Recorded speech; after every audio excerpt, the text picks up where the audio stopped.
Science, Space, and Technology will come to order. Without objection, the chair is authorized to declare recess at any time. Without objection, the chair is authorized to postpone further proceedings when a recorded vote is ordered on the question of approving a measure or adopting an amendment.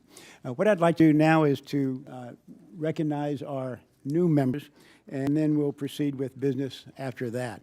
And we first of all welcome back 15 current members of the Science Committee, our veterans, and they will be joined by 6 new members whom I will now introduce. Daniel Webster was first elected in 2010 and currently represents Florida's 11th district. Where is Dan there? Okay.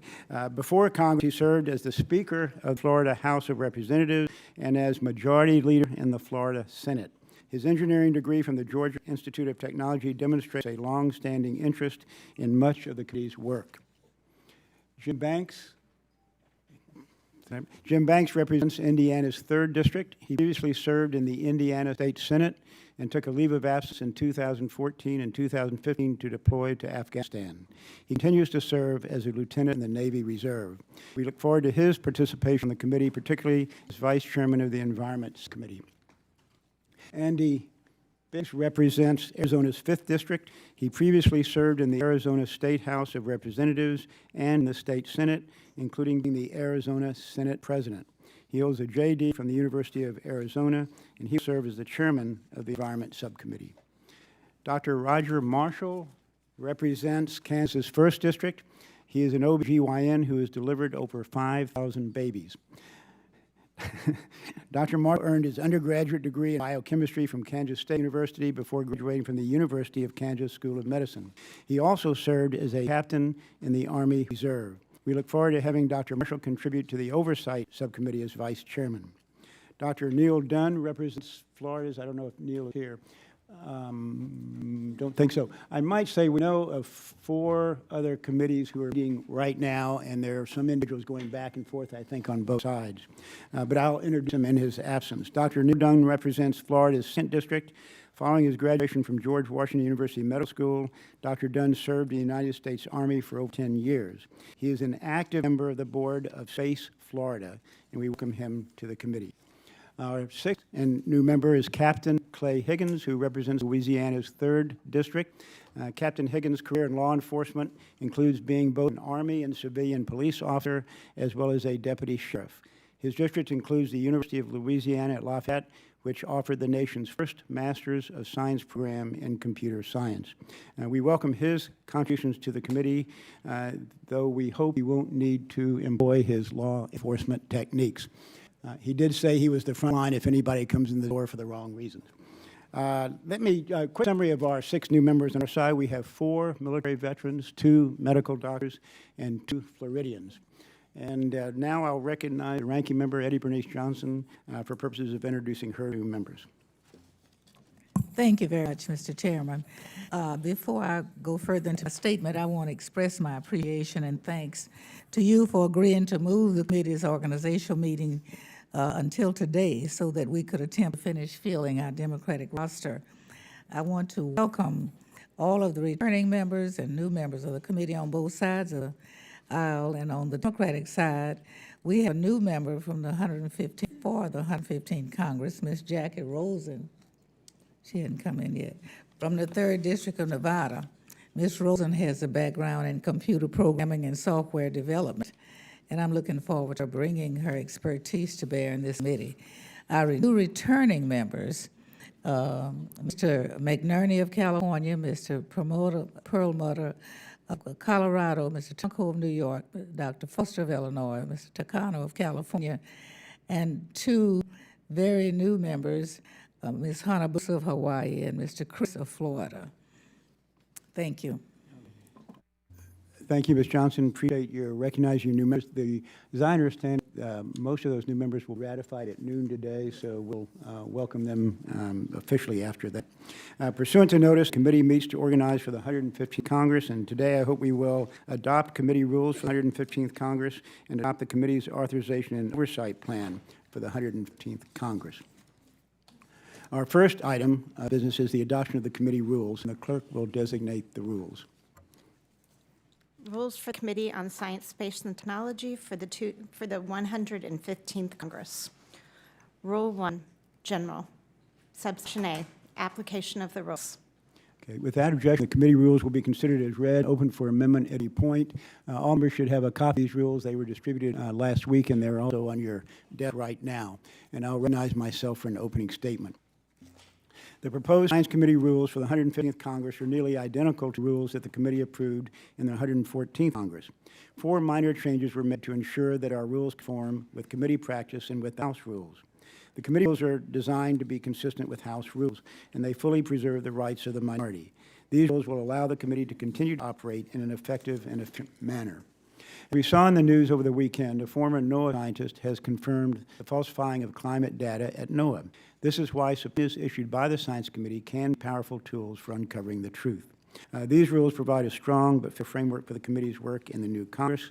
That concludes my opening remarks, and I'll now recognize the ranking member for hers. Thank you, Mr. Chairman. We are working, of course, in extraordinarily partisan and contentious time, and sometimes those differences do spill over committee. However, I do want to take a moment to reflect on why I believe serving on this committee is so important. Nowhere else in Congress do members get to peer into the promise of the future like we do on the Science Committee. On this committee, we ponder the future of space exploration, the advancement of computers and artificial intelligence, and the nature of our universe itself. We regularly interact with Nobel Prize-winning scientists, engineers who are developing tomorrow's technologies, even astronauts who have explored beyond our Earth. As people who have sat on the committee in the last Congress know, Chairman Smith and I have had a share of political differences. But I think I'm safe in saying that Chairman shares my enthusiasm for those qualities that make the Science Committee a special place in this institution. I suspect this will be a contentious Congress, but I hope that we can work together whenever possible to reinforce the best of those qualities over the next 2 years. Hearings and legislation that look toward the future may not have an obvious political benefit to us, but we are profoundly important to this country. And I firmly believe that coming together to work on these forward-looking issues makes us all the representatives of our constituents back home. I want to briefly speak about our agenda items today. We are meeting to approve the committee rules and committee authorization and oversight plan. I appreciate the rules have not been significantly changed from the last Congress, and the oversight plan is largely inoffensive. However, I feel I must take a moment to address the issue of subpoenas. Last Congress, the committee rules were changed to allow the chair of the committee to unilaterally issue subpoenas. During the 114th Congress, the chairman issued more subpoenas than in the past 25 years that I've served on this committee combined. I don't think anyone can honestly suggest that this is an appropriate exercise of congressional power. For over 2 centuries, Congress didn't think it necessary to vest this power solely in the hands of committee chairs, and no compelling rationale has been advanced to justify it. It is an undemocratic practice, and I think this committee, as well as others that adopted this practice, really should abandon it.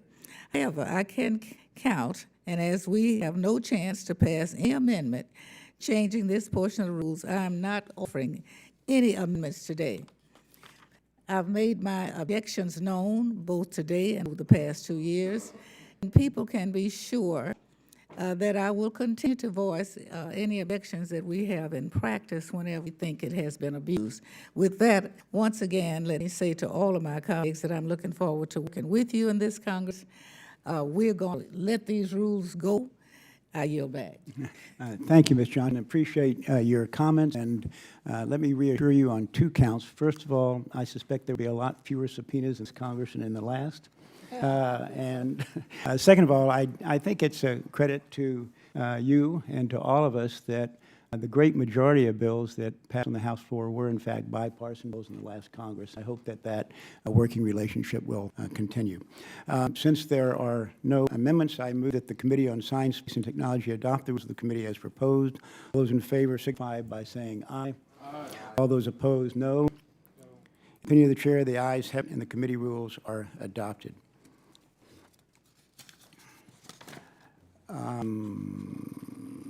The next item for consideration is the proposed committee authorization and oversight plan.